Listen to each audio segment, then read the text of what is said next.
রাষ্ট্রীয় পৃষ্ঠপোষকতায় নতুন দল হলে তা হতাশাজনক বলেছেন তারেক রহমান। 111-এর ভয় দেখিয়ে লাভ নেই বলেছেন বিএনপি নেতারা।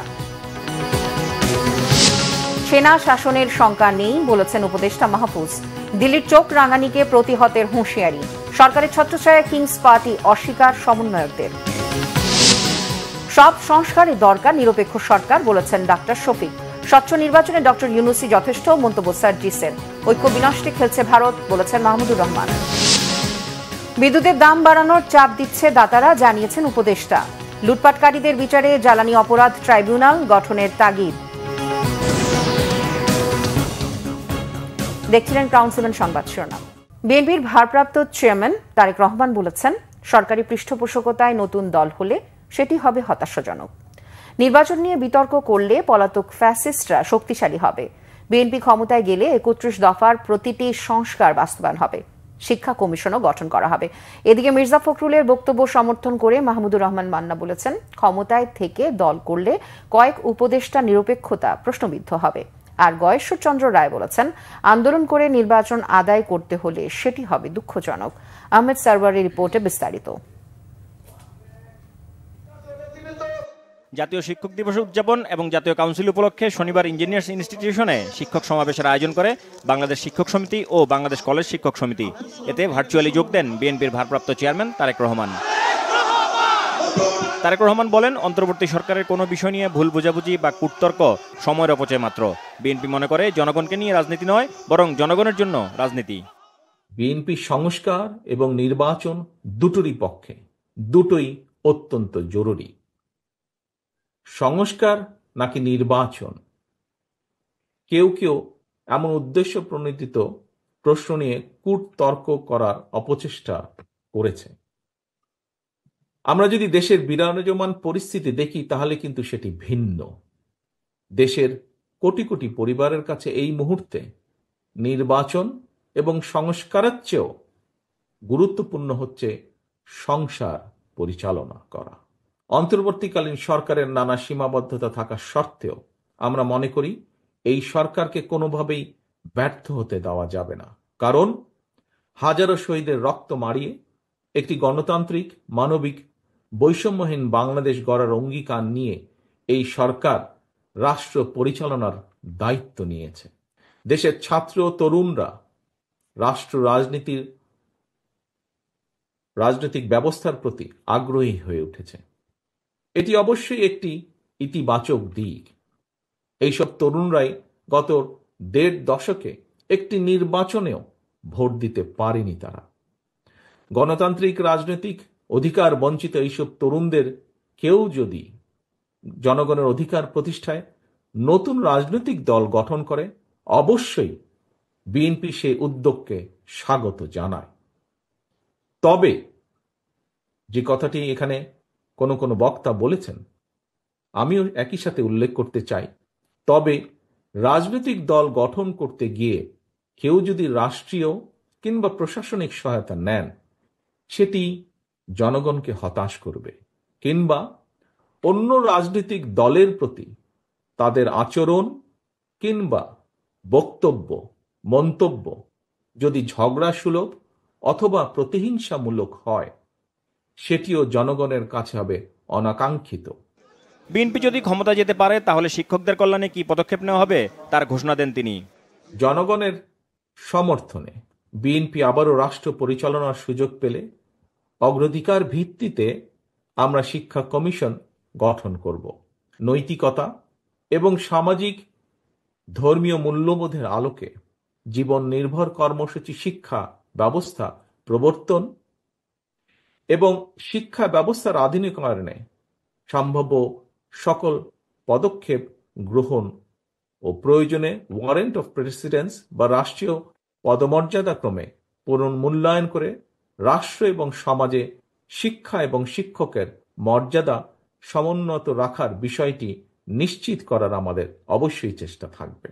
অন্তর্বর্তীকালীন সরকারের সঙ্গে বাংলাদেশের পক্ষের গণতান্ত্রিক শক্তির মধ্যে কোনো বিষয় নিয়ে ভুল বোঝাবুঝি কিংবা অযথা কূটতর্ক আমি সময়ের অপচয় বলেই মনে করি।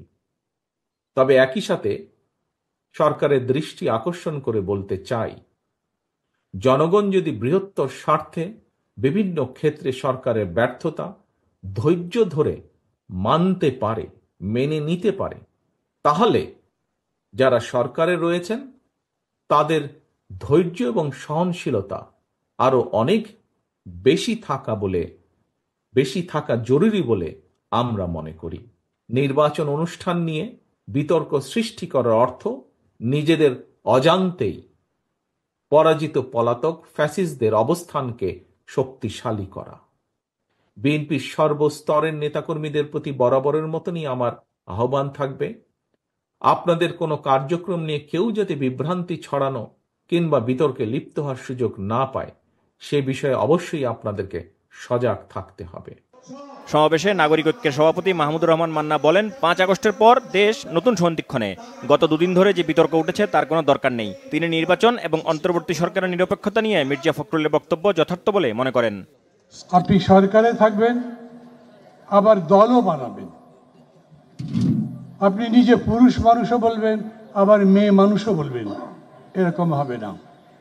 আপনার একটা নামের সাথে 3টা নাম যুক্ত হবে, এরকম হয় না। অতএব দল নিশ্চয়ই আপনি করতে পারেন, যদি দল করেন, ঘোষণা দিয়ে দল করেন, নিষেধ দেই গণতান্ত্রিক দেশে। আপনি দেশকে বদলাবেন, সংস্কার করবেন, আপনি জনগণের সাথে প্রতারণা করবেন কেন? সমাবেশে বিএনপি নেতারা তাদের সরকারের সময়ে শিক্ষকদের জন্য নেয়া বিভিন্ন সুবিধার কথা উল্লেখ করেন। বলেন, শিক্ষাবান্ধব দেশ গড়তে হলে প্রয়োজন বড় বিনিয়োগ। জনাব তারেক রহমান সাহেবের নেতৃত্বে আগামী দিনে আমরা জিডিপির 5% আগামী দিনে শিক্ষা ক্ষেত্রে বিনিয়োগ ইনশাআল্লাহ করা হবে। আমরা বক্তৃতা তো সব দিতে পারবো, কিন্তু আসল ক্ষেত্রে যদি বিনিয়োগ না করতে পারেন তাহলে শিক্ষা তার সঠিক জায়গায় কোনোদিনও যাবে না। এই যে ছাত্র জনতার যে বিপ্লব হয়েছে, যে অভ্যুত্থান হয়েছে, তারপরে ছাত্র জনতা যে ক্লাসরুম থেকে বের হয়ে এসেছিল, আমি শিক্ষক হিসাবে বিশ্বাস করি, শিক্ষক হিসাবে আমাদের গুরু দায়িত্ব হচ্ছে সেই প্রত্যেকটি ছাত্র ছাত্রীকে ক্লাসরুমে ফিরিয়ে নিতে হবে। আমার মাঝে মাঝে মনে হয় প্রধান উপদেষ্টাকে জিজ্ঞেস করতে, আপনাদের এই পথটা যদি শেষ না হতো কেমন হবে আপনি বলুন। আমরা এই পথের সমাপ্তি চাই, আমরা একটা সুষ্ঠু অবাধ নির্বাচন চাই। তবে দুঃখ পাবো যদি আন্দোলন করে আমাদেরকে এই আদায় করতে হয়, নির্বাচন আদায় করতে হয়। ষড়যন্ত্র চলছে বাংলাদেশের স্বাধীনতার সার্বভৌমত্বের বিরুদ্ধে, ষড়যন্ত্র চলছে বাংলাদেশ জাতীয়তাবাদী দলের বিরুদ্ধে। এই ষড়যন্ত্র মোকাবেলা করার দায়িত্ব আপনাদের নিতে হবে। দেশের বিরুদ্ধে ষড়যন্ত্র মোকাবেলায় সবাইকে ঐক্যবদ্ধ থাকার আহ্বান জানান বিএনপি নেতারা। আহমেদ সরওয়ার, বাংলা ভিশন, ঢাকা। বিএনপি স্থায়ী কমিটির সদস্য সেলিমা রহমান বলেছেন, আওয়ামী লীগের দোসররা দেশে অস্থিতিশীল পরিস্থিতি তৈরির চেষ্টা করছে। এমন অবস্থায় সবাইকে সহনশীল হবার আহ্বান জানিয়েছেন তিনি। এদিকে দলের সিনিয়র যুগ্ম মহাসচিব রুহুল কবির রিজভী বলেছেন, এই সরকার মঈনুদ্দিন ফখরুদ্দিন সরকারের মতো জাতীয় নির্বাচন বাদ দিয়ে অন্য নির্বাচন করতে চায়। আহমেদ সরওয়ারের রিপোর্টে বিস্তারিত। শনিবার জাতীয় প্রেস ক্লাবে আগামী জাতীয় নির্বাচন নিয়ে এক আলোচনায় বিএনপি স্থায়ী কমিটির সদস্য বেগম সেলিমা রহমান বলেছেন, 15 বছরের আন্দোলন সংগ্রামের মধ্য দিয়ে শেখ হাসিনা সরকারকে ক্ষমতা থেকে নামিয়েছে জনগণ, যারা এদেশের মানুষের ভোটের অধিকার হরণ করেছিল। এখন মানুষ চায় তাদের ভোটের অধিকার ফিরে আসুক। জনগণের দল হিসেবে বিএনপিও চায় জনগণ ভোটের অধিকার ফিরে পাক। কারণ এখন আওয়ামী লীগের দোসররা নানাভাবে চেষ্টা করছে আমাদের ঐক্যে ফাটল ধরাতে, নানাভাবে চেষ্টা করছে আমাদের বিভিন্ন সমস্যা তৈরি করে, বিভিন্ন জায়গায় উত্তেজনা সৃষ্টি করে দেশকে অস্থিতিশীল সৃষ্টি করতে, কিন্তু সেটা তো আমরা হতে দিচ্ছি না। আমি অবশ্য এই সরকারকেও আমি ধন্যবাদ জানাবো, তারা কাজ করছেন, তারা চেষ্টা করছেন। তবে আমি বলবো আমাদের সবারই সহনশীল হওয়া দরকার। এদিকে আরাফাত রহমান কোকর দশম মৃত্যুবার্ষিকী উপলক্ষে নয়াপল্টন দলীয় কার্যালয়ে মিলাদ ও দোয়ার আয়োজন করে ঢাকা মহানগর বিএনপি দক্ষিণ। এতে বিএনপির সিনিয়র যুগ্ম মহাসচিব রুহুল কবির রিজভী বলেন, বিএনপিকে 1-11 ভয় দেখিয়ে লাভ হবে না, লড়াই সংগ্রাম করেই বিএনপি টিকে আছে। বিএনপি সবসময় অবাধ সুষ্ঠু জাতীয় নির্বাচনের পক্ষে। প্রত্যাশা করব যেখান থেকে বঞ্চিত হয়েছি আমরা, সেই গণতন্ত্রের অপরিহার্য শর্ত অবাধ সুষ্ঠু নির্বাচন। সেই নির্বাচনের কথা আমরা বলবো না, এদেশের মানুষ ভোটাররা দীর্ঘ 17 বছর ভোট দিতে পারেনি, তো তারা কি ভোট দেবে না? যে তাদের ঘনিষ্ঠজনদের মুখ থেকে আগে যখন নির্বাচন শুনি কি বলে স্থানীয় সরকার, তারপরে হবে পার্লামেন্টারি নির্বাচন, তো এই কথা এগুলো তো আমরা মঈনুদ্দিন ফখরুদ্দিনের কাছ থেকে সময়ও আমরা দেখেছি, তারা তাই করেছে। আমরা চাই এই সরকার তারা জনগণের আকাঙ্ক্ষা অনুযায়ী কাজ করবে। আহমেদ সরওয়ার, বাংলা ভিশন, ঢাকা। লন্ডনে প্রথম দফার চিকিৎসা শেষে বড় ছেলে তারেক রহমানের বাসায় ফিরেছেন বিএনপি চেয়ারপারসন সাবেক প্রধানমন্ত্রী বেগম খালেদা জিয়া। দ্য লন্ডন ক্লিনিকে টানা 17 দিন চিকিৎসাধীন ছিলেন তিনি। এখন তারেক রহমানের বাসায় থেকেই চিকিৎসা নেবেন বিএনপি চেয়ারপারসন। লন্ডন থেকে আরো জানাচ্ছেন আমাদের প্রতিনিধি মোহাম্মদ আব্দুল হান্নান। 24 জানুয়ারি রাত 9:30 নিজে গাড়ি চালিয়ে হাসপাতাল থেকে মাকে পশ্চিম লন্ডনের বাসায় নিয়ে গেলেন তারেক রহমান। পাশে বসা ছিলেন স্ত্রী ডাক্তার জুবাইদা রহমান। 8 জানুয়ারি লন্ডনে আসার পর থেকেই দ্য লন্ডন ক্লিনিকে চিকিৎসা নিয়েছেন বেগম খালেদা জিয়া। এদিকে বেগম জিয়া বাসায় যাওয়ার পর সাংবাদিকদের সাথে কথা বলেন যুক্তরাজ্য বিএনপির সভাপতি এম এ মালেক। তিনি বলেন, স্বৈরাচারী শেখ হাসিনার আমলে খালেদা জিয়ার উপর নির্যাতন হয়েছে এবং সঠিক সময়ে চিকিৎসা পাননি বেগম জিয়া, সেজন্য তার স্বাস্থ্যের অবনতি ঘটেছে। উনি ভালো অবস্থায় জেলে গেলেন, কিন্তু এখন হুইল চেয়ারে উনি চলাফেরা করতেছেন। এটার জন্য টোটাল ফেসিস্ট হাসিনা রেসপন্সিবল, এবং হাসিনার বিচার বাংলার জমিনে হবে, এবং হাসিনা যদি মারাও যায় তার মরণোত্তর বিচার বাংলাদেশে আমরা ন্যাশনালিস্টরা, বাংলাদেশের বিজ্ঞ আদালত তার বিচার করবে। বেগম জিয়া যতদিন লন্ডনের এই হাসপাতালে ছিলেন, নেতাকর্মীদের ভিড় লেগেই ছিল মার্লিবনের এই ক্লিনিককে ঘিরে। নেতাকর্মীরা আশা প্রকাশ করলেন বেগম জিয়া সম্পূর্ণ সুস্থ হয়ে আবারও বাংলাদেশের হাল ধরবেন। ম্যাডাম খালেদা জিয়া সুস্থ হয়ে খুব অচিরেই দেশে ফিরে যাবে, আমরা এই আশা করি। আলহামদুলিল্লাহ আমাদের নেত্রী আজকে বাসায় গেছে এবং আমরা চাই সে বাংলাদেশে যাবে, সুষ্ঠু নির্বাচন হবে এবং প্রধানমন্ত্রী হবে ইনশাল্লাহ, আমরা সেটাই দোয়া করি। এখনও উনি সম্পূর্ণ সুস্থ হয়ে উঠতে পারেন নাই, আমরা আশা করি অতি দ্রুত উনি সুস্থ হবেন এবং ওনার যে অভিজ্ঞতা এবং এক্সপিরিয়েন্স সেটা বাংলাদেশের এই ক্রাইসিস মুহূর্তে বাংলাদেশের গণতন্ত্রের জন্য, ভবিষ্যৎ বাংলাদেশ বিনির্মাণের জন্য, বাংলাদেশের উন্নয়নের জন্য অতীব জরুরি। 3 বারের সাবেক প্রধানমন্ত্রী খালেদা জিয়ার বয়স এবং শারীরিক অবস্থা বিবেচনা করে লিভার প্রতিস্থাপনের বিষয়ে কোনো সিদ্ধান্ত গ্রহণ করা হয়নি। ঔষধ দিয়ে চিকিৎসা চলবে। বেগম জিয়া তারেক রহমানের বাসায় ফিরলেও সার্বক্ষণিক ডাক্তারদের পর্যবেক্ষণে থাকবেন।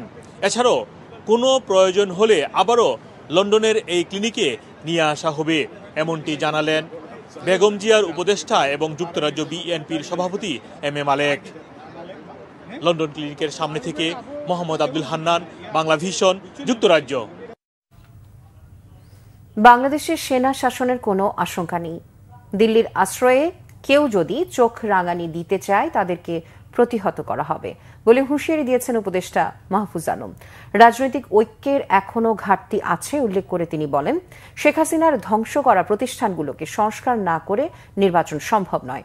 জহিরুল হক জনির তোলা ছবিতে লক্ষ্মীপুর থেকে আরো জানাচ্ছেন শুভ মাহফুজ। লক্ষ্মীপুরের রামগঞ্জ সরকারি কলেজ মাঠে অন্তর্বর্তী সরকারের উপদেষ্টা মাহফুজ আলমের গণসংবর্ধনা অনুষ্ঠানকে ঘিরে ছিল তারুণ্যের জোয়ার। দলমত নির্বিশেষে বিভিন্ন সামাজিক সাংস্কৃতিক সংগঠনের প্রতিনিধিরাও অংশ নেন অনুষ্ঠানে। আধিপত্যবাদ রুখে দিয়ে নতুন বাংলাদেশ গড়ার প্রত্যাশা করেন তারা। সবাইকে সংযুক্ত আহ্বান জানাচ্ছি, এই রামগঞ্জ থেকে আগামী দিনে যদি আবার বিপ্লবের ডাক আসে, রামগঞ্জের সর্বস্তরের ছাত্র জনতাকে সাথে নিয়ে ভারতীয় আধিপত্যবাদকে আমরা রুখে দেব ইনশাআল্লাহ। সমাবেশ মঞ্চের সামনে ভারাক্রান্ত মন নিয়ে বসেছিল জুলাই আগস্ট অভ্যুত্থানে শহীদ হওয়া পরিবারের সদস্যরা। প্রিয় সন্তানের হত্যার দ্রুত বিচারের দাবি জানান তারা। বিরোধী ছাত্র আন্দোলনে অংশগ্রহণ করে টিপু তাহেরের ছেলে টিপু এবং টিপু বাহিনীর হাতে গুলিতে আক্রান্ত হয়ে সেখানে সে শহীদ হন। 3 তলা ছাদের উপর থেকে 4 আগস্ট গুলি করে আমার ছেলে শহীদ হয়।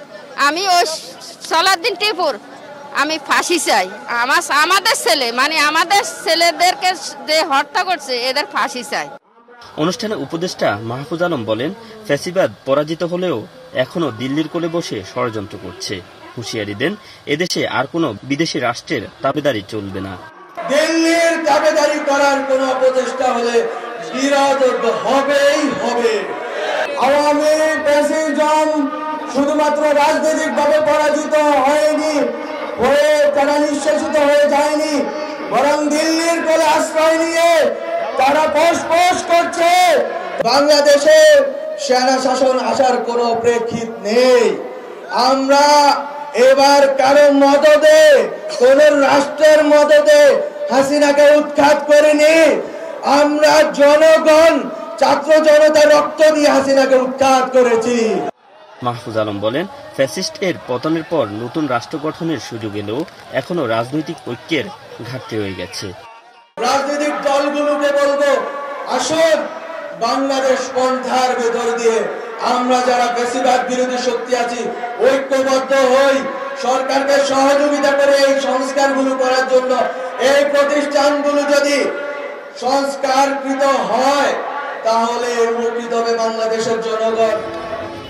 এর আগে চাঁদপুরের হাজীগঞ্জে এক পথসভায় মাহফুজ আলম বলেন, ন্যূনতম সংস্কার না করে নির্বাচন দিলে জনগণ তাদের অধিকার ফিরে পাবে না। শুভ মাহফুজ, বাংলা ভিশন, রামগঞ্জ, লক্ষ্মীপুর। সরকারের ছত্রছায়ায় কিংস পার্টি গঠনের উদ্দেশ্য নেই বলে দাবি বৈষম্য বিরোধী ছাত্র আন্দোলনের সমন্বয়কদের। উপদেষ্টারা দল গঠনের চেষ্টা করছেন এমন অভিযোগকে ভিত্তিহীন বলেছেন তারা। জাতীয় নাগরিক কমিটির মুখপাত্র সামান্তা শারমিন জানালেন, দলে এবং সরকারের একসাথে থাকতে পারবেন না কেউই। ছাত্রদের 3 উপদেষ্টাকে রাজনীতির মাঠে দেখা যাবে এমন সম্ভাবনাও তৈরি হয়নি এখনো। বিস্তারিত জানাচ্ছেন নাবিল জাহাঙ্গীর। 5 আগস্ট বৈষম্য বিরোধী ছাত্র আন্দোলনের নেতৃত্বে গণ অভ্যুত্থান ও স্বৈরাচারের পতন ঘটে। নাহিদ ইসলাম ও আসিফ মাহমুদ ছাত্র প্রতিনিধি হিসেবে অন্তর্বর্তী সরকারে যোগ দেন। পরে মাহফুজ আলমকেও যোগ করা হলে প্রতিনিধির সংখ্যা বেড়ে দাঁড়ায় 3-এ। 8 সেপ্টেম্বর গঠন করা হয় নতুন প্ল্যাটফর্ম জাতীয় নাগরিক কমিটি। আলোচনা জমে ওঠে অভ্যুত্থানকারী ছাত্রদের নেতৃত্বে নতুন রাজনৈতিক দল নিয়ে। বাংলাদেশ রাষ্ট্রকে পুনর্গঠনের লক্ষ্যে কাজ করে যাবে। নানা জল্পনা কল্পনার মাঝেই সারা দেশে কমিটি গঠন শুরু করে বৈষম্য বিরোধী ছাত্র আন্দোলন ও জাতীয় নাগরিক কমিটি। দেয়া হয় ফেব্রুয়ারির মধ্যেই নতুন দল গঠনের ঘোষণাও।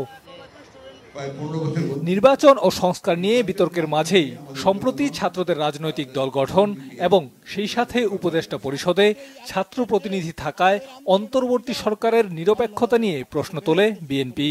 যে সরকারের ভেতর থেকে কেউ কেউ রাজনৈতিক দল গঠন করার চেষ্টা করছে, তাহলে তো সরকারের নিরপেক্ষতা নিয়ে জনগণ প্রশ্ন করতেই পারে, মানুষ প্রশ্ন করতেই পারে। জবাবে বৈষম্য বিরোধী ছাত্র আন্দোলনের সদস্য সচিব আরিফ সোহেল বলছেন, রাজনৈতিক দলগুলোর মধ্যে সরকারের নিরপেক্ষতা নিয়ে প্রশ্ন আলোচনার মাধ্যমে সমাধান সম্ভব। সরকারের সাথে আমাদের সম্পর্কের কথা যদি বিবেচনা করা হয় তাহলে কিংস পার্টি হওয়ার তো সুযোগই নাই, বরং আমরা অভিযোগ করতে পারি কেন সরকার বড় দলগুলোকে সুবিধা বেশি দিচ্ছে বা দিতে বাধ্য হচ্ছে। নির্বাচনের আগে আগে সকলের সাথে ঐক্যমত্যের ভিত্তিতে কিভাবে নির্বাচন করা যায় সে ব্যাপারে আমরা আমাদের মতামত জানাবো। আমরা চাইবো যে সকল ঐক্যমত্যের ভিত্তিতে একটা সিদ্ধান্ত সেখানে আসবে। সেই জায়গা থেকে আমাদের অন্তত ধারণা, যদি আমাদেরকে স্যাক্রিফাইস করতে হয়, যেটা আমরা 5 আগস্ট থেকে করে আসছি, সেটা আমরা হয়তো বা করতে পারবো।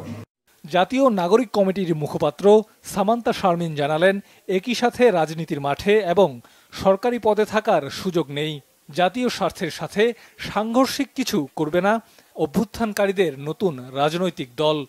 কেউ যদি সরকারের থেকে এটা একটা পার্টিতে জয়েন করে সেটা অবশ্যই এটা গুড কিছু না, এটা ভালো কিছু না। তো সেই জায়গা থেকে অবশ্যই যদি এমন হয় যে কেউ রাজনীতিতে করতে চান, রাজনীতি পার্টিতে জয়েন করতে চান, এটা যেই হোক না কেন, তাকে অবশ্যই রাজনীতি তাকে সরকারের ওই পোস্ট পদবি ছেড়ে আসতে হবে। আমাদের নিজেদের নাগরিক কমিটিতেও আসলে আমরা এই রুলসই আছে।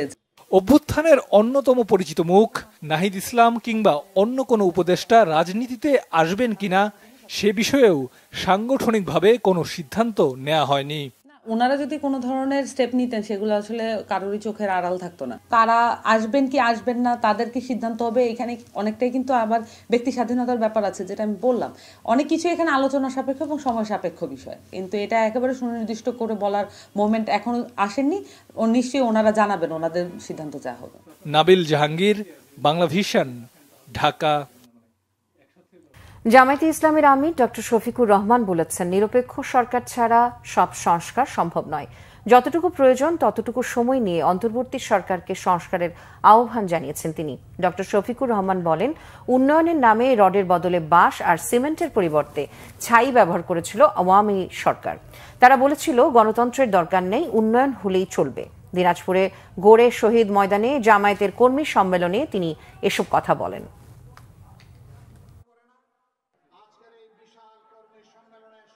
আমরা প্রতিশোধের রাজনীতিতে বিশ্বাস করি না, নাইলে আমাদের উপর যে পরিমাণ জুলুম করা হয়েছে, যদি আমাদের কর্মীরা ধৈর্য না ধরত তাহলে এই দেশে অনেক প্রতিশোধ নেওয়া হয়ে যেত।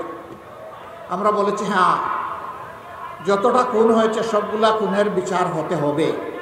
খুনের বিচার যদি না হয় তাইলে খুনের সংস্কৃতি বন্ধ হবে না।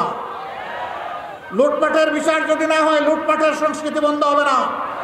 চাঁদাবাজদের বিচার যদি না হয় চাঁদাবাজি বন্ধ হবে না। ঘুষখোরের বিচার যদি না হয় ঘুষখোরি বন্ধ হবে না। সুতরাং সকল অন্যায়ের বিচার হতে হবে, এ বিচার আমরা দাবি করি। কিন্তু তাই বলে আইন কেউ হাতে তুলে নেও, এটাও আমরা পছন্দ করি না। আইন আইনের গতিতে চলবে, বিচার করতে গিয়ে কোনো অবিচার হোক ওটাও আমরা চাই না। আমরা চাই ন্যায় বিচারের মাধ্যমে যার যেটা পাওনা সেজন্য সেটা পেয়ে যায়। জাতীয় নাগরিক কমিটির মুখ্য সংগঠক সার্জিস আলম বলেছেন, ডক্টর ইউনূসের হাত ধরে বাংলাদেশে স্বচ্ছ নির্বাচন হবে, আলাদা সরকারের প্রয়োজন নেই।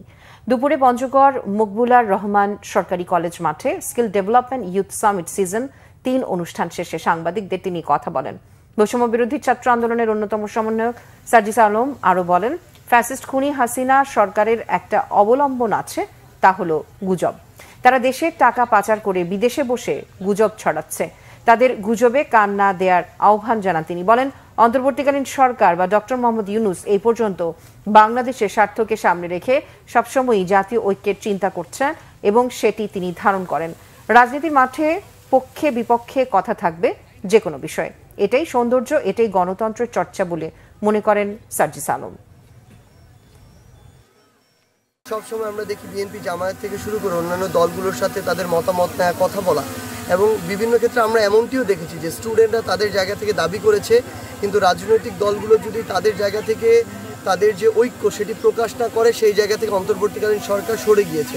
অর্থাৎ অন্তর্বর্তীকালীন সরকার বা প্রফেসর ডক্টর মোহাম্মদ ইউনূস এ পর্যন্ত বাংলাদেশের স্বার্থকে সামনে রেখে সবসময় জাতীয় ঐক্যের চিন্তা করেছে। আমরা কখনোই মনে করি না যে অন্য কোনো রকমের আলাদা ফরম্যাটে সরকার প্রয়োজন রয়েছে নিরপেক্ষ নির্বাচনের জন্য, যেখানে ডক্টর মোহাম্মদ ইউনূস ওই প্রধান দায়িত্বের জায়গাটিতে রয়েছেন। এবং আমরা মনে করি তার হাত ধরেই বাংলাদেশে নতুন করে গণতন্ত্রের যে দ্বার উন্মোচন হওয়া প্রয়োজন, যেটি উন্মোচিত হতে পারে একটি স্বচ্ছ নির্বাচনের ভিত্তিতে, সেই স্বচ্ছ নির্বাচন আমরা তার হাত ধরেই এই বাংলাদেশে দেখতে পাবো। আমার দেশ পত্রিকার সম্পাদক মাহমুদুর রহমান বলেছেন, 5 আগস্টে গড়ে ওঠা ঐক্যে চির ধরায় ভারতীয় সাম্রাজ্যবাদ একের পর এক কার্ড খেলার সাহস পাচ্ছে। ঐক্য ধরে রাখা গেলে এতদিনে ভারত বাংলাদেশের পরিবর্তন মেনে নিয়ে ফ্যাসিবাদ পুনঃপ্রতিষ্ঠার চক্রান্ত থেকে বিরত থাকত। রাজনৈতিক নেতৃবৃন্দের সাথে ছাত্র জনতার ঐক্যে ফাটল ধরার বিষয়টি দৃশ্যমান হওয়ায় ভারত এখনও হাল ছেড়ে দিচ্ছে না বলেও মন্তব্য করেন তিনি।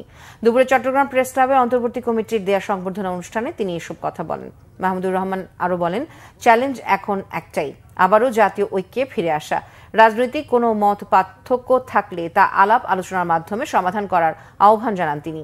হুঁশিয়ারি করেন, জাতীয় ঐক্যে চির ধরার সুযোগে ভারতীয় সাম্রাজ্যবাদ ও ফ্যাসিবাদ ফিরে আসলে ইতিহাস কাউকেই ক্ষমা করবে না।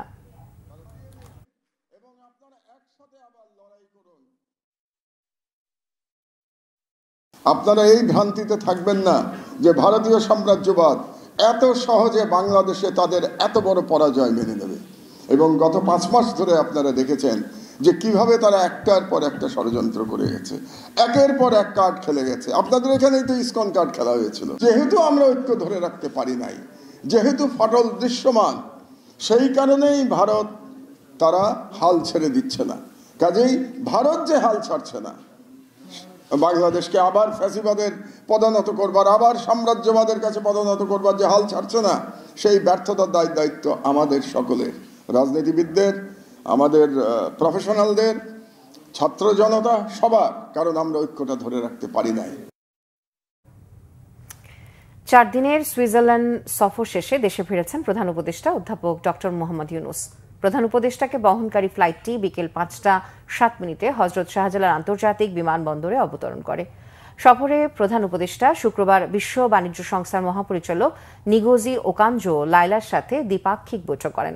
বৈঠকে মধ্যম আয়ের দেশ হিসেবে বাংলাদেশকে সর্বাত্মক সহযোগিতার আশ্বাস দেন তিনি। দেশের অর্থনীতিকে গত আওয়ামী লীগ সরকার যে খাদের কিনারে নিয়ে গিয়েছিল সেখান থেকে ফিরিয়ে এনেছে বর্তমান সরকার। মধ্যম আয়ের দেশে বাংলাদেশকে কমিশন পেতে সব ধরনের সহযোগিতার আশ্বাসও দিয়েছেন বৈশ্বিক বাণিজ্য অংশীদাররা। এছাড়া আওয়ামী লীগ সরকারের পতনের পর সরাসরি বিদেশি বিনিয়োগের যে ঘাটতি ছিল তা দ্রুতই বেড়ে যাবে বলেও আশা প্রকাশ করেন প্রধান উপদেষ্টা। দাভোস সফরের শেষ দিনে বেশ কয়েকটি বিদেশি বিনিয়োগকারী প্রতিষ্ঠান প্রধান উপদেষ্টার সাথে বৈঠকে বাংলাদেশে বিনিয়োগের আগ্রহের কথা জানান।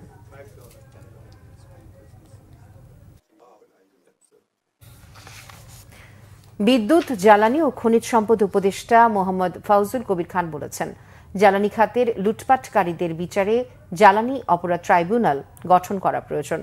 বিদ্যুতের দাম বাড়াতে দাতাদের চাপ আছে জানিয়ে জ্বালানি উপদেষ্টা বলেন, আওয়ামী লীগ সরকার বিদ্যুৎ অযৌক্তিক দামে কিনেছে। রাজধানীতে FBCCI এ জ্বালানি বিষয়ক সেমিনারে এসব কথা বলেন জ্বালানি উপদেষ্টা। অনুষ্ঠানে জ্বালানি বিশেষজ্ঞ ডক্টর ইজাজ হোসেন বলেন, আওয়ামী লীগ সরকারের একতরফা ও চাপিয়ে দেওয়ার সিদ্ধান্ত জ্বালানি খাতের অকল্পনীয় ক্ষতি করেছে। এ সময় কনজিউমার্স অ্যাসোসিয়েশন অব বাংলাদেশ ক্যাবের জ্বালানি উপদেষ্টা অধ্যাপক M শামসুল আলম বলেছেন, এলপিজি ও বিদ্যুৎ খাতে সরকার ঘনিষ্ঠদের ব্যবসা দিতে গিয়ে আওয়ামী লীগ বাংলাদেশকে বিদেশিদের বাজারে পরিণত করেছে। বিগত সরকার 15 বছরে জ্বালানি খাতে অবিচার করেছে। এতে থেকে বের হতে খাতটিতে যুদ্ধ করতে হবে বলে মন্তব্য করেন জ্বালানি উপদেষ্টা। ইসলামী আন্দোলন বাংলাদেশের আমির মুফতি সৈয়দ মোহাম্মদ রেজাউল করিম বলেছেন, রাজনীতির উদ্দেশ্য হল দেশ, জাতি ও মানুষের কল্যাণ নিশ্চিত করা, কিন্তু স্বাধীনতার পর সরকারগুলো জনগণের সে আশা পূরণে ব্যর্থ হচ্ছে। এদেরকে নতুন করে দেখার আর কিছু নেই। 5 আগস্টের পর একটি দল ক্ষমতায় যেতে মরিয়া হয়ে উঠেছে বলেও মন্তব্য করেন তিনি। রেজাউল করিম প্রশ্ন রাখেন, বিএনপি নতুন করে আর কি দেখাবে? তারা যা করবে তা মানুষ দেখেছে। ছাত্র জনতার স্বতঃস্ফূর্ত অভ্যুত্থানের পর মানুষ আশার আলো দেখছে। নীতি ও আদর্শের নাম ইসলাম উল্লেখ করে চরমোনাই পীর বলেন, যাদের কথা ও কাজে মিল আছে তাদেরকে ক্ষমতায় পাঠাতে হবে।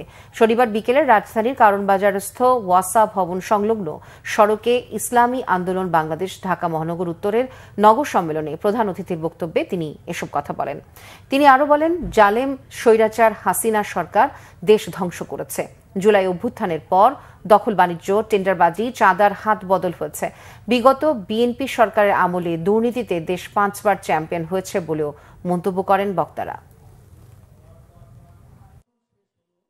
যেন এমন একটি সরকার দেওয়া হয় নিরপেক্ষ সরকারের নামে, যেটা তাদেরকে নিশ্চিত ক্ষমতায় বসিয়ে দিবে, সেই রকম সরকার তারা চায়। তাদের সেই কথার 2 দিন পরে আমরা দেখছি মোহাম্মদ আলী আরাফাত ফেসবুকে পোস্ট দিয়ে বলছে সেও একটি নিরপেক্ষ সরকার চাই। ডক্টর মোহাম্মদ ইউনূসের সরকার নিরপেক্ষ নয়। আমরা দেখছি আপনাদের ভাষার সাথে আওয়ামী লীগের ভাষা মিলে যাচ্ছে। আপনাদের লক্ষ্য উদ্দেশ্যের সাথে দিল্লির দালালদের লক্ষ্য উদ্দেশ্য মিলে যাচ্ছে। ছাত্র জনতার অভ্যুত্থানে সাধারণ মানুষ এবং সর্বশ্রেণীর মানুষের মনের মধ্যে একটা আশার আলো জেগেছে যে এখন আমাদেরকে পরিবর্তন করতে হবে। এখন বিগত দিনের যাদের ইতিহাস আমাদের দেশ পরিচালনায় নতুনভাবে আমাদেরকে তারা আর নতুন করে আশা দেখাবে বা আশা আমাদেরকে বাস্তবায়ন করার মতো পরিবেশ করতে পারবে, এটা তো আমরা 5ই আগস্টের পরে সরকার গঠন করার আগেই আমরা দেখে ফেলেছি। আমরা সবাই একত্রিত হয়ে এই অবস্থার পরিবর্তন দেশের জন্যে আমি আহ্বান করব, আসেন এই শান্তি একমাত্র যে নীতি আদর্শ তার নাম হল ইসলাম। আইন শৃঙ্খলা পরিস্থিতির অবনতি হয়েছে খুলনায়। গত 4 মাসে সংঘটিত হয়েছে 12টি হত্যাকাণ্ড। সবশেষ খুলনা বিশ্ববিদ্যালয়ের শিক্ষার্থী হত্যায় আতঙ্কে নগরবাসী। বেশিরভাগ হত্যাকাণ্ডের পেছনে এলাকায় আধিপত্য প্রতিষ্ঠা ও মাদকের জোন নিয়ন্ত্রণের বিরোধ খুঁজে পেয়েছে পুলিশ ও গোয়েন্দা সংস্থা। অবৈধ অস্ত্রের সহজলভ্যতা ও আইন শৃঙ্খলা বাহিনীর নিষ্ক্রিয়তার সুযোগে উঠতি বয়সী কিলাররা এখন বেপরোয়া। খুলনা থেকে আতিয়া পারভেজের রিপোর্ট। রাত নামলেই যেন আতঙ্কের নগরী খুলনা। চুরি ছিনতাইয়ের পাশাপাশি ঘটছে একের পর এক হত্যাকাণ্ড। শুক্রবার খুলনা বিশ্ববিদ্যালয়ের শিক্ষার্থী অর্ণব হত্যাকাণ্ডের পর চরম আতঙ্ক দেখা দিয়েছে জনমনে। আইরা এইভাবে যদি দেশ স্বাধীন হওয়ার পরেও এইভাবে যদি নিহত হতে থাকে তাহলে তো হবে না। বিশ্ববিদ্যালয়ের মতো একটা শিক্ষার্থী তাকে যেভাবে হত্যাকাণ্ড করা হয়েছে এগুলো আমরা অবশ্যই লজ্জাজনক। এখন আমরা খুব আতঙ্কে আছি জনগণ। রাত হলে খুলনা চুরি ছিনতাই রাহাজানি খুব বেড়ে গেছে। এই আইন শৃঙ্খলা পরিস্থিতি অবনতি হওয়ার কারণে আমাদের এই অবস্থা। ছাত্রটারে মারি ফেলানোর জন্য, এই দুর্ঘটনার জন্য আমাদের এই মাঠ পুরো ফাঁকা হয়ে গেছে। আমরা বেচাকেনা করতে পারিনি। বিভিন্ন জায়গায় আমাদের নিয়ে মেরে ফেলানো হচ্ছে, আমাদের গাড়ি নিয়ে চলে যাচ্ছে, আমাদের জীবনের কোনো নিরাপত্তা নাই। একের পর এক হত্যাকাণ্ডে আতঙ্ক ও উদ্বিগ্ন রাজনৈতিক দল ও নাগরিক সংগঠনের নেতারা। পাড়ায় পাড়ায় মহল্লায় মহল্লায় আজকে মাদকের রমরম ব্যবসা চলছে। অধিকাংশ ঘটনা মাদক ব্যবসা কেন্দ্রিক এবং যারা এই ঘটনাগুলি ঘটাচ্ছে তারা অধিকাংশই এই ধরনের কর্মকাণ্ডের সাথে জড়িত। বিদেশি অস্ত্র এবং দেশীয় অস্ত্র ব্যবহৃত হচ্ছে। পুলিশদের অবস্থান এবং 5 তারিখের পূর্বের অবস্থানের যে পার্থক্যটা এখানে আমাদের স্পষ্ট। আসলে তাদের অ্যাক্টিভিটিসের মাধ্যমে বোঝা গেল তাদের মধ্যে পুলিশের মধ্যে যে হতাশা এখনও কাটেনি। সন্ত্রাসী উঠতি বয়সী কিশোর গ্যাং এবং কিছু সন্ত্রাসী বাহিনী 5 তারিখের পরে সাড়া পেয়ে গেছে খুব সহজেই। এটা আমাদের জন্য খুব বড় একটা আতঙ্কের কারণ। টার্গেট কিলিং থামাতে পারছে না পুলিশ। উঠতি বয়সী তরুণদের হাতে হাতে অস্ত্র। অপরাধ জগতের নতুন এসব খুনিদের ধরতে চ্যালেঞ্জের মুখে পড়েছে আইন শৃঙ্খলা বাহিনী। বিভিন্ন জায়গায় রোবাস্ট চেকপোস্ট করছি। আমাদের সাথে অন্যান্য যারা আছেন সকলে মিলে খুলনা মেট্রোপলিটনের পুলিশের সকল পুলিশ সদস্য, বিশেষ করে এখানকার ডিবি, তারা কিন্তু খুবই অ্যাক্টিভ, তারা কাজ করছে। তো নগরবাসী যদি আমাদেরকে আরও একটু তথ্য দিয়ে সহযোগিতা করেন, আমি মনে করি যে এই যে বিচ্ছিন্ন ঘটনাগুলি ঘটছে এগুলো কিন্তু অতি শীঘ্রই আমরা সেটা আমাদের নিয়ন্ত্রণে আনতে পারবো। খুলনা বিশ্ববিদ্যালয়ের শিক্ষার্থী অর্ণব হত্যায় জড়িতদের আইনের আওতায় আনার দাবি স্বজন, সহপাঠী ও নগরবাসীর। আতিয়ার পারভেজ, বাংলা ভিশন, খুলনা। দর্শক, এই মুহূর্তে পূর্বাঞ্চলে বাণিজ্য মেলায় আছেন আমাদের সিনিয়র রিপোর্টার ওবায়দুল্লাহ মামুন। সরাসরি কথা বলছি তার সাথে। মামুন, নিশ্চয়ই শুনতে পাচ্ছেন। আজ শনিবার, সাপ্তাহিক ছুটির দিন হিসেবে বাণিজ্য মেলায় ক্রেতাদের সমাগম কেমন দেখছেন, বা বেচা কেনা কেমন হচ্ছে, কি মনে হচ্ছে? কোনো ক্রেতা বা বিক্রেতার সাথে কথা হয়েছে কিনা আপনার? আপনি জানেন যে ঢাকা আন্তর্জাতিক বাণিজ্য মেলার এই 29তম আসরের কিন্তু শেষ সপ্তাহ চলছে এখন, এবং এই শেষ সপ্তাহ তার মধ্যে হচ্ছে যে শনিবার, অর্থাৎ বিকেল থেকে কিন্তু বাণিজ্য মেলা মানুষের উপচে পড়া ভিড় ছিল। এবং আমরা যখন মেলাতে প্রবেশ করি তখনও কিন্তু দেখেছি যে মানুষের যে উপচে পড়া যে ভিড় সেটি কিন্তু লক্ষণীয় ছিল। এবং এখন কিন্তু সময় শেষের দিকে, অর্থাৎ অনেকেই এখন মেলা থেকে কেনাকাটা করে বের হয়ে যাচ্ছেন। অর্থাৎ ক্রেতা এবং দর্শনার্থীর ভিড়ে কিন্তু মুখরিত এই নারায়ণগঞ্জের পূর্বাঞ্চলে যে ঢাকা আন্তর্জাতিক বাণিজ্য মেলা, সেটি কিন্তু এখন পুরো মুখর এই মুহূর্তে। এবং শেষ দিকে জেনে থাকবেন যে মেলাতে কিন্তু বিভিন্ন পণ্যের উপরে যে ছাড়ের মানে মূল্যের যে ছড়াছড়ি থাকে, সেটি কিন্তু এখন প্রত্যেকটি প্যাভিলিয়নেই কিন্তু এই শেষ দিকে এসে তারা তাদের প্রোডাক্ট বিক্রির জন্য কিন্তু এই বিভিন্ন প্রোডাক্টের উপর ছাড় দিচ্ছেন। এবং রপ্তানি উন্নয়ন ব্যুরো যেটি বলেছে যে এবার কিন্তু আসলে এই বাণিজ্য মেলা থেকে 500 কোটি টাকার রপ্তানি আদেশ পাবেন, এমনটি কিন্তু তারা প্রত্যাশা করছেন। এবং তাদের আরেকটি তথ্য দিয়েছেন যে গতকাল শুক্রবার সরকারি ছুটির দিন হতে কিন্তু প্রায় 2 লক্ষাধিক দর্শনার্থী এবং ক্রেতা এই বাণিজ্য মেলাতে ভেতরে প্রবেশ করেছেন। এবং আজকেও কিন্তু দর্শনার্থীদের প্রচণ্ড ভিড় ছিল। এবং এবারের বাণিজ্য মেলা কিন্তু বলে রাখি একটি বিষয় হচ্ছে 361টি স্টল ছিল দেশি বিদেশি, এর মধ্যে 18টি প্যাভিলিয়ন ছিল বিদেশি প্যাভিলিয়ন ছিল। বিভিন্ন ধরনের পণ্য নিয়ে কিন্তু তারা এই ঢাকা আন্তর্জাতিক বাণিজ্য মেলায় হাজির হয়েছিল এবং তাদের প্রোডাক্টগুলি তারা বিক্রি করছেন। শেষ মুহূর্তে কিন্তু দেখছি যে তাদের যে সকল পণ্যগুলি রয়েছে তারা বিক্রি করছেন এবং বিভিন্ন পণ্য তারা বিশাল অঙ্কের ছাড় দিচ্ছেন। ক্রেতারা বলছেন যে অনেক প্রোডাক্টই তারা আসলে সারা বছর অপেক্ষা থাকেন যে বাণিজ্য মেলা থেকে কিনবেন, অপেক্ষাকৃত কম দামে এখানে পণ্য পাওয়া যায়। সেজন্যই আসলে এই নারায়ণগঞ্জ, ঢাকার যে পূর্বাঞ্চল নারায়ণগঞ্জ যে রূপগঞ্জ, সেখানে তারা ছুটে আসেন এবং তাদের যে কাঙ্ক্ষিত পণ্য সেটি তারা এখান থেকে কিনবেন, সেজন্যই কিন্তু এই বাণিজ্য মেলা ছুটে আসেন। তবে বিভিন্ন জিনিসের মান নিয়েও কিন্তু ক্রেতাদের মাঝে ক্ষোভ বিরাজ করে এবং প্রশ্ন দেখা দেয় যে অনেক প্রোডাক্টের আসলে যে মান সেটি কিন্তু আসলে কাঙ্ক্ষিত না, এরকম বিষয়টি তারা বলছেন। বিশেষ করে যেই ফুড প্যাভিলিয়নগুলি রয়েছে। জি মামুন, আপনাকে অসংখ্য ধন্যবাদ। পূর্বাঞ্চল মেলা থেকে, বাণিজ্য মেলা থেকে জানাচ্ছিলেন সহকর্মী মামুন। চলে যাচ্ছি পরবর্তী সংবাদে। পূবালী ব্যাংক পিএলসির রাজশাহী অঞ্চলের প্রথম শাখা ব্যবস্থাপক সম্মেলন অনুষ্ঠিত হচ্ছে। সেবার মান বাড়িয়ে ব্যাংকের ব্যবসা সম্প্রসারণের লক্ষ্যে হোটেল এক্স অডিটোরিয়ামে শাখা ব্যবস্থাপক সম্মেলন অনুষ্ঠিত হয়। সম্মেলনে প্রধান অতিথি ছিলেন পূবালী ব্যাংক পিএলসির ব্যবস্থাপনা পরিচালক ও প্রধান নির্বাহী মোহাম্মদ আলী। বিশেষ অতিথি ছিলেন ব্যাংকের প্রধান কার্যালয়ের মহাব্যবস্থাপক মোহাম্মদ কামরুজ্জামান। সম্মেলনে সভাপতিত্ব করেন রাজশাহী অঞ্চলের অঞ্চল প্রধান সাজিদুর রহমান। এ সময় ব্যাংকের ঊর্ধ্বতন নির্বাহীরা উপস্থিত ছিলেন। সম্মেলনে 2025 সালে ব্যাংকের নির্ধারিত লক্ষ্যমাত্রা অর্জনের বিভিন্ন কৌশল ও দিক নিয়ে আলোচনা করা হয়। প্রধান অতিথির বক্তব্যে মোহাম্মদ আলী উন্নততর ও আধুনিক ব্যাংকিং সেবা প্রদানের মাধ্যমে ব্যাংকের ব্যবসা সম্প্রসারণের আহ্বান জানান।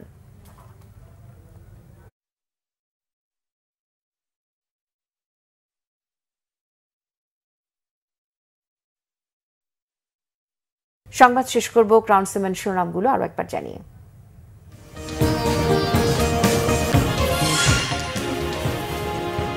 রাষ্ট্রীয় পৃষ্ঠপোষকতায় নতুন দল হলে তা হতাশাজনক বলেছেন তারেক রহমান। 111-এর ভয় দেখিয়ে লাভ নেই বলেছেন বিএনপি নেতারা। সেনা শাসনের শঙ্কা নেই বলেছেন উপদেষ্টা মাহফুজ। দিল্লির চোখ রাঙানিকে প্রতিহতের হুঁশিয়ারি। সরকারের ছত্রছায়ায় কিংস পার্টি অস্বীকার সমন্বয়কদের। সব সংস্কারের দরকার নিরপেক্ষ সরকার বলেছেন ডক্টর শফিক। স্বচ্ছ নির্বাচনে ডক্টর ইউনূসই যথেষ্ট মন্তব্য সার্জিসের। ঐক্য বিনষ্টে খেলছে ভারত বলেছেন মাহমুদুর রহমান।